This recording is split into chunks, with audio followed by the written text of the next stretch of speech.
No, I can't pause it and then restart it. It's not that. So I was driving down the road. I was almost done my video, and the paddock judge called me from Northfield. I thought I've had this happen before, actually, if you can believe that or not. Oh, I can believe it.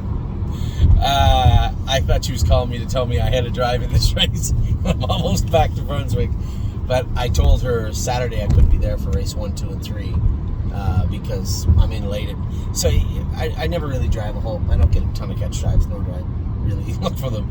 But Saturday, it used to be like that in Ontario, and it should be an easy fix. They draw Saturday at Northfield yesterday, and they draw Saturday at the Meadows today. So you can't drive past the 9th at the Meadows and drive in race 1 at Northfield. I didn't know they put me on race 1, 2, and 3. They're all catch drives. I wasn't carded on them, but I picked them up. Realistically, if you're Aaron Merriman or Ronnie Wren or somebody, you call in and say, hey, take me off the first 3 or 4. I'm going to stay late at the Meadows. But you can't. You have to do that before the Meadows even draws. It's a little silly. You know, why couldn't they just wait till 5 o'clock tonight or 1 o'clock or anyway, whatever. It doesn't matter. It doesn't affect me very often, but today it did. So, as I was saying, Steve had drove over from Ontario and met me at Your house. At the house. I was racing at the Meadows, and then I lied to him and said, it wasn't a lie, because I didn't know at the time. I didn't think I was in late. I knew that we were in like 8 and 9 or 9 and 10 or something, but I had drives, and then Jason's horse was in the 14th. So it turned out to be a horrible lie. But it is what it is. You know, we're heading back to the house now. It's 10 to 12. It's not the end of the world. We'll get up tomorrow morning. I'm not going to go to the barn tomorrow now. I told them I was going to go train Rose and Alexandra to see if she was fit to race in Delaware. The way she hit her knee the other day. Now, this is a filly that didn't wear a boot training down. It never looked like she would ever need to. And then we got to the open house with her, and she mauled her knee. It just, every so often it happens. It's rare. Prince Charmer did it last year too. When they fill out their shoulders a little bit from 2 to 3, they'll come out of that. But you got to get them in there. So last week at Scioto, she really attacked her knee like bad, and I just thought she might be done for the season. She's definitely not racing in Delaware. They said her knee was blown up. We gave her some anti-inflammatories and really cold hosed and iced her knee, poulticed her knee. Man, I saw her knee 2 days ago, and it was pretty good, like really good. And I was so surprised. So we made some significant changes. I say it once in a while, some wholesale shoeing or equipment changes. We did that with her. And they're going to train her tomorrow. Now, we can't put her in the race bike and train her hard, because if she hit her knee, it just wouldn't be nice. So I told Jason, who sat behind her plenty of times, hey, just go out, train her mom 15 or 20, let her rock on the end of it, and just see if you think she's going to clear her knee good, because she certainly did not at Scioto. I couldn't really train her fast enough to definitively say with absolute certainty she's fixed, she's good. But they can train her hard enough to say she was pretty good, which would be okay and enough to enter her into go. So that was what I was thinking of doing tomorrow. Blacksmith can't have her shod until 8:30, which puts us in Circleville at 11. It's not really that helpful. No. I'd like to be there at 9:30, 10. You know, start looking at the horses we want to look at. Really take the whole day in. You can't do that if you rush in there at 11 o'clock. Things start getting done half-assed, and I don't want to do that. So I told Jason to go with the filly tomorrow. Now, as I said, Steve came over here. I was at the Meadows. I was mildly happy with how Prince Charmer went. I was happy with how Widespread Panic went, because he is such a raw piece of clay. Like, this horse he understands his work. Like, when I got him in a hole, he settled. Coming off the gate, he wasn't crazy. But in between, there's just moments where he just loses it. If you watch when I almost came on him at the quarter pole, like he can hook on. I'll tell you what, I've been driving for the better part of 30 years.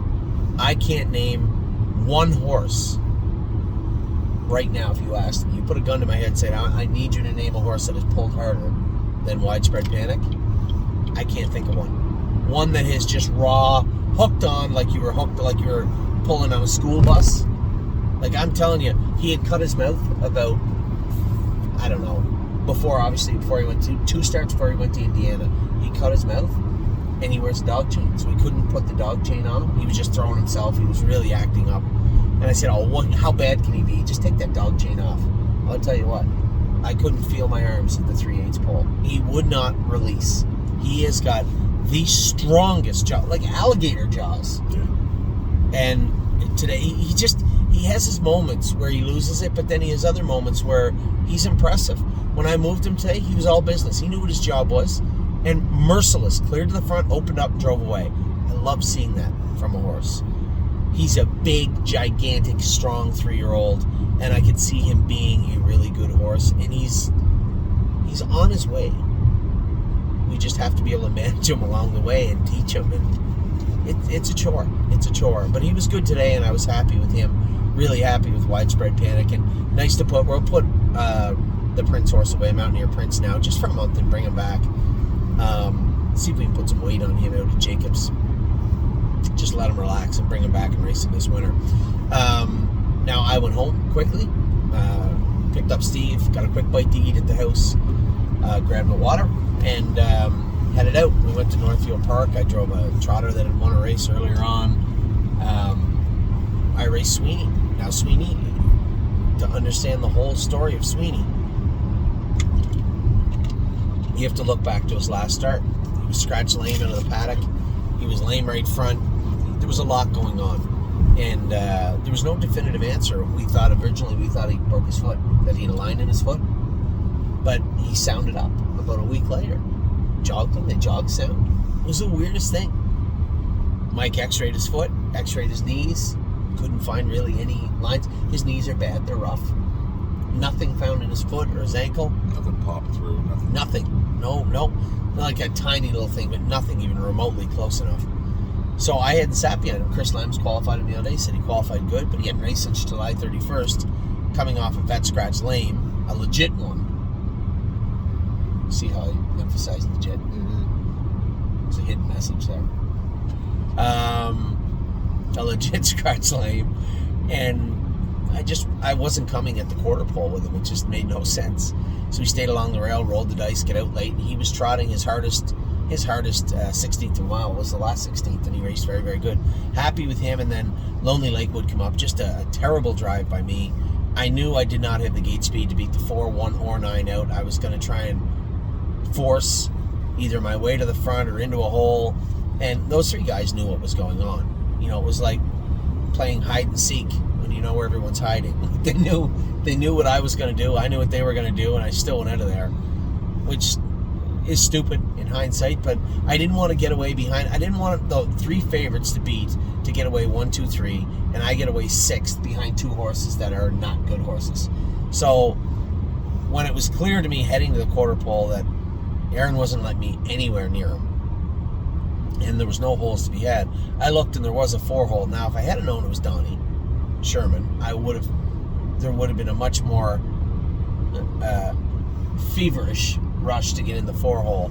But when I looked, I thought there was lots of room. I didn't think anybody would run me out of the 4-hole, and he did, which I didn't like, but I get it. Whatever, it's his horse, his money, do what you want. And I just sat there. Lonely Lakewood showed a lot of heart to race the way he did tonight. A lot of heart. Here's a horse that was well bred, could never get around this track really good. Now he's really taken to the track and won 3 in a row coming into tonight. Then for him to be out all 4 turns, you know, I'm sitting 6th on the outside, and I'm sure he was like, we were just there. We could have just stayed there if you wanted. And now I'm 6th on the outside, advancing.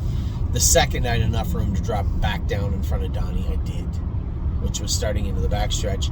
And just for a flicker, just for a minute, just a couple of seconds in the last turn, I thought he was going to come and get them again. He raced exceptionally well. The growth, maturity, and improvement from this horse from 2 months ago to today is immense. And I hope I didn't force him in any sort of regression for tonight. Now, a good horse, they just water off a duck's back. I don't know how good Lonely Lakewood is. I know he's better than he's ever been right now, but I can tell you one thing. You're going to find out what kind of horse he is next week, because I gave him a tough trip today. I didn't rough him up, but he got a tough trip tonight. And if he bounces right out with an A-plus effort again next week, then I can tell you what, maybe his breeding is starting to slowly shine, because he's a very, very well-bred horse. And you know what? He's trotting great. Before you had to really coddle him coming off the car. You had to watch him in the turns. He was full speed ahead tonight when I needed him to. And an impressive mile. An unimpressive drive and a very impressive mile from Lonely Lakewood. I think I'm myself very, very curious to see what he's going to be like next week. So that is tonight in a nutshell. Tomorrow I'm super excited. This is the first big sale of the year, but I can honestly say this is the first time that I'm approaching the sale with some sort of calm, right? One, I believe and I hope that all those shares will be sold out by Friday morning, and it looks like they might. We're on our way there, so I'm excited about that. Two, I have... did I show you my catalog? No. I didn't show it to you. Here, we'll look at it right now. You can look at it. I'm excited because I just feel like I'm much more prepared than I have ever been approaching a sale in my life. Before, it's always been this feeling of chaos, right? Go, go, go, go, go, and you have all these horses priced and the whole catalog priced. I have on my entire big list 85 horses maybe. Most of those can be X's, I would imagine. In my interested list, there's like 47. And then on my top list, horses that I'm thoroughly interested in heading down there without looking at them, there are 15 horses. Those 15 horses right there are the 15 horses that I find, and there's the numbers of them also, where I've numbered them. I've even numbered them 1 through 15. So very interested to see what will take place tomorrow and what will take place on Friday. Thoroughly intrigued with the entire process. We changed things up a little bit this year. We had quite a roundtable discussion with a number of clients, and many of you had sent in your comments also. I'm going to sit down tomorrow night, have a discussion with a number of our clients that show up at the sale, talk about what we saw, what we didn't see, what we liked, what we maybe didn't like, try and put a price on a number of horses, and have a the most comprehensive, concrete plan I have ever had in my life going into a sale will take place in Ohio. So, really, really, really excited. I hope you guys are too. It should be a fun process. It should be a really exciting week for us. And, the good news is I can't drive bad again until after the sale. Yeah. We'll see how that plays out. I will talk to you all. If you're heading down to the Little Brown Jug this week, obviously I hope you got tickets from Kelly. We'll get you in that tent. It should be a lot of fun. We have a lot of horses racing. We're going to kick off Jug Week with 4 horses on Sunday. I'm going to race for everybody. Then I'm going to make... are you coming over Sunday? Or did you say you can't get away? Or if I just take your passport, you really can't go home, right? You're talking about this weekend? Yeah, like this weekend, because it's Thursday, Friday. Saturday, I'm going Meadows, Northfield. Sunday, I'm going Delaware. And then I'm going to Kentucky. Then Monday, Kentuckiana to look at horses. Monday afternoon, I'm going to race some horses. Tuesday morning, we can hit Peninsula. Tuesday afternoon, Pickpocket. At 1:30, I miss my every week, at least one time, I miss that exit. Every week. It's just poorly lit. There's just no need of it.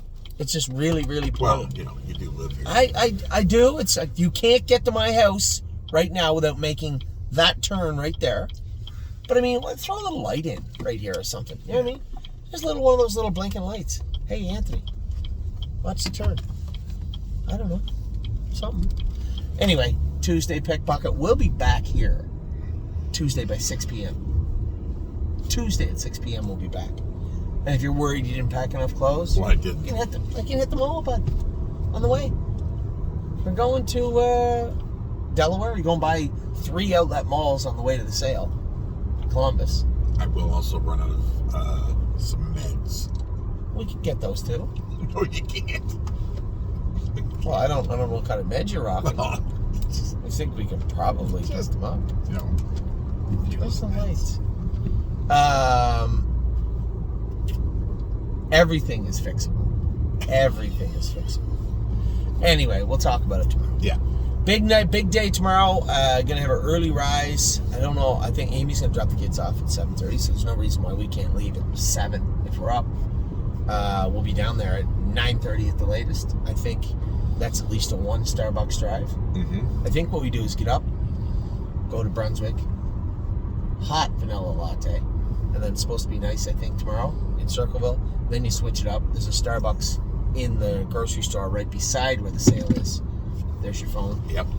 Cold vanilla latte for the rest of the sale.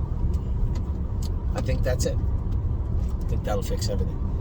Anyway, that's what's going on tomorrow. I hope you guys are tuning in. I hope you're playing along. I hope you've got involved with the buckets because they are almost gone. And that will be, you'll be all right. And that will be kind of crappy for everybody. So, sail, racing, Kentucky, Ohio, Jug Week is coming up. It is about to get really, really crazy. And my favorite time of year with the babies is about to start. So with that, I'll let you go. Have a wonderful rest. Their night's over. You now have 23 hours and 56 minutes. We'll be back on the road before anybody even sees this. You want to bet? I bet you when I post this video tonight, I bet you it has 80 to 110 views by the time we get on the road. Want to bet? You're all crazy then. You're one of them. No. Yes, you are. I do not watch videos at 1 o'clock in the morning. That's a lie. We will see how many views there are tomorrow. I'm going to say 80 to 110. You guys go to bed. Get up early and watch the video so I win the bet. And I will talk to you all very soon.